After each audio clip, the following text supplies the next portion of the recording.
Mes amis Gémeaux, bonjour, un petit tirage rapide pour cette deuxième quinzaine de mai. Gémeaux en signe solaire, en signe lunaire, Gémeaux à l'ascendant, bienvenue. Ceci est un premier tirage avec l'oracle G. On va regarder le ton qui est donné pour cette deuxième quinzaine de mai.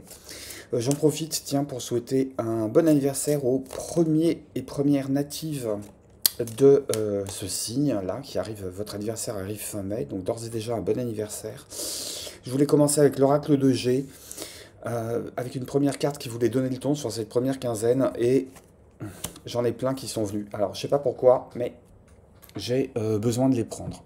Alors, sur d'autres tirages, j'aurais dit non. Pour vous, j'ai besoin de les prendre.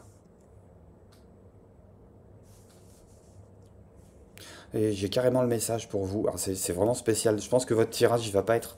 Je pense qu'il va pas être bâti comme celui des autres signes. Alors si jamais ça résonne pas avec vous, allez voir ce qui se passe côté lunaire, côté ascendant. Ou méditer par rapport à tout ce qui va être dit ici.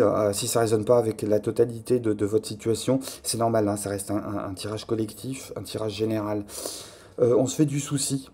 On se fait du souci. Je pense qu'on nourrit un espoir secret par rapport à... Ça peut être le retour de quelqu'un, ça peut être le retour à l'équilibre d'une situation, ça peut être compter sur la fidélité, une fidélité qui parle à soi, mais qui peut parler de quelqu'un d'autre, dans un lien, dans une relation sur laquelle on vise à une réconciliation. Ça peut être une réconciliation par rapport à quelqu'un d'autre, une forme de fidélité qui a pu décevoir dans le passé, sur lequel on a pu être nourri, on a pu être trompé, on a pu spolier, on a pu être spolié. Tout dépend de votre situation, je vous laisse adapter ça. Et on nourrit secrètement l'espoir d'un retour.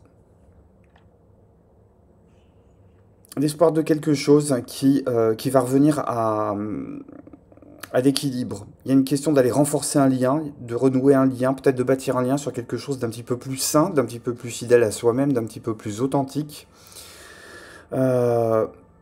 Et je pense qu'il y a quelque chose qui vous tétanise, qui vous paralyse par rapport à ça, parce que nécessairement, si on focalise son énergie sur l'espoir, sur la prière, sur la volonté que ça marche, en fait, c'est comme si on déléguait ça à l'univers en disant l'univers va tout arranger. À partir du moment où je me concentre sur mon vœu, j'ai plus besoin de m'occuper du reste. Et on vous dit non, faudra peut-être mettre la main à la pâte. Il faudra probablement mettre la main à la pâte, hein, si vous voulez pas que, à force de prier l'univers, dans ma famille, on disait Dieu n'écoute pas ceux qui prient les bras croisés. Donc il y a une question de passer aussi à l'action. Une question d'aller œuvrer, hein, dans le rétablissement de ce lien, sans porter de masque, en étant le plus sincère possible, le plus authentique possible, le plus fidèle possible. Ça peut être aussi renouer un lien en lui donnant plus d'authenticité et en étant moins accroché aux résultats qu'on voulait donner, aux résultats qu'on voulait offrir, aux résultats qu'on voulait voir se manifester dans la matière. Il y a peut-être une question de s'adapter aux circonstances et de rester réaliste par rapport à certaines attentes. Alors, on peut parler d'un travail. Pour moi, c'est relationnel. C'est très relationnel, tout ça.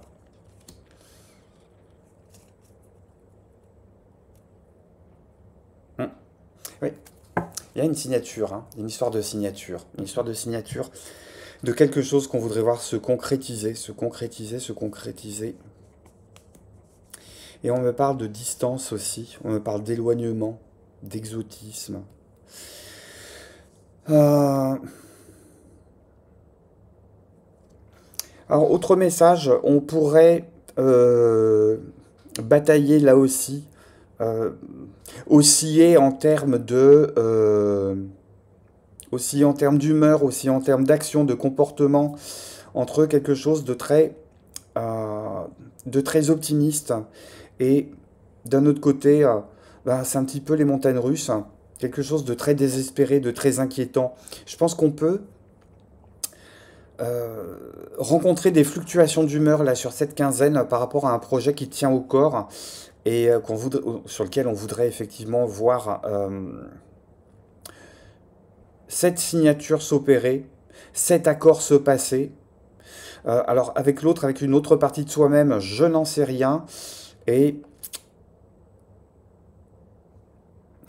j'ai un message qui me dit que votre point de vue, votre situation, votre regard manque d'envergure parce qu'en fait, vous avez peut-être pas nécessairement, et vous le savez secrètement, vous n'avez pas nécessairement toutes les variables en main, toutes les données en main, vous n'avez pas tout le contrôle par rapport à ça.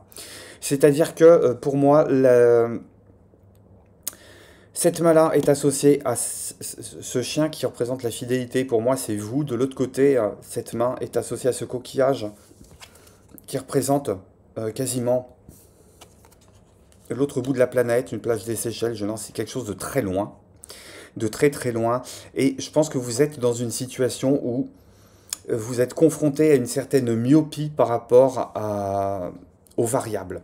Donc vous n'avez pas tout, vous n'avez pas accès à tous les boutons, à toutes les manettes pour pouvoir reprendre le contrôle sur une situation qui vous échappe, mais sur laquelle vous avez envie quand même que quelque chose se fasse. Ça peut être la signature, une signature d'un bail, la signature d'un prêt immobilier ou bien de l'achat d'une maison sur lequel vous êtes encore dans une forme de frilosité parce que vous n'avez pas le retour. Et surtout, vous êtes incapable d'aboutir, votre recherche d'information n'a pas la capacité d'aboutir. Donc il y a une question de prendre son mal en patience en attendant que la situation se décante. Ça peut être pareil pour un mariage, pour un divorce, pour établir une pension alimentaire. Il y a cette part de no man's land qui vous est inaccessible, sur laquelle il y a des décisions qui vont être prises.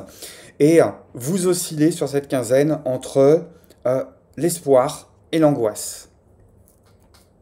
Alors votre tirage, il est monté à l'envers, mais je vous garantis qu'il me parle. Et donc il y a une question de prendre son mal en patience. Est-ce que j'ai plus d'infos avec... j'ai improvisé pour le coup. Hop, je vais restructurer ce tirage. Ouais. Hop, j'ai la carte du monde. Vous pouvez attendre cette réconciliation, cette signature, cet accord pour changer de vie, pour changer de ville, pour changer de travail. C'est peut-être une rupture qui a du mal à se faire parce que tout le monde n'est pas d'accord sur le temps qui a été travaillé, sur les missions qui ont été remplies, sur les heures qui ont été effectuées, sur le montant de la rupture conventionnelle. Voilà, il y a des choses qui prennent du temps, qui prennent du retard, mais c'est pour un mieux aller derrière, c'est pour pouvoir changer de direction. Changer de direction pour un mieux aller, à mon avis. Hop. Hop. Ouais, mais pour moi, c'est quelque chose qui vous obsède, qui vous travaille. Alors, je vais interroger ça différemment, c'est conseil, conseil. Je vais pas interroger le...